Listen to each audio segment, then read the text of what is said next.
అక్షర యోధుడు అస్తమయం. తెలుగు జాతి గర్వించదగ్గ అక్షర యోధుడు, తెలుగు వెలుగు, మేరు నగధీరుడు, అక్షర ఆదిత్యుడిగా పత్రికా రంగంలో ఉన్నత విప్లవాత్మక మార్పులు తీసుకువచ్చి విలువలను పెంపొందించిన యోధుడు, అక్షర కృషివలుడు, లక్షలాది మంది ఉద్యోగులకు విలువలతో కూడిన జీవితాన్ని అందించిన మహనీయుడు, క్రమశిక్షణ గల అక్షర సైనికులను తీర్చిదిద్దిన మహానేత, పద్మ విభూషణ గ్రహీత, ఈనాడు, ఈటీవీ, మార్గదర్శి సంస్థల అధినేత శ్రీ రామోజీరావు గారి మహాభి నిష్క్రమణం చాలా ఆవేదన కలిగించింది.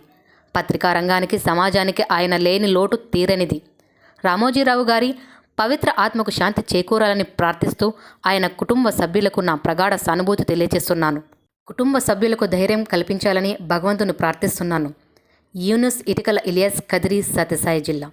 అక్షర యోధుడు అస్తమయం. తెలుగు జాతి గర్వించదగ్గ అక్షర యోధుడు, తెలుగు వెలుగు, మేరునగధీరుడు, అక్షర ఆదిత్యుడిగా పత్రికా రంగంలో ఉన్నత విప్లవాత్మక మార్పులు తీసుకువచ్చిన విలువలను పెంపొందించిన యోధుడు, అక్షర కృషివలుడు, లక్షలాది మంది ఉద్యోగులకు విలువలతో కూడిన జీవితాన్ని అందించిన మహనీయుడు, క్రమశిక్షణ గల అక్షర సైనికులను తీర్చిదిద్దిన మహానేత, పద్మ విభూషణ గ్రహీత, ఈనాడు, ఈటీవీ, మార్గదర్శి సంస్థల అధినేత శ్రీ రామోజీరావు గారి మహాభి నిష్క్రమణం చాలా ఆవేదన కలిగించింది.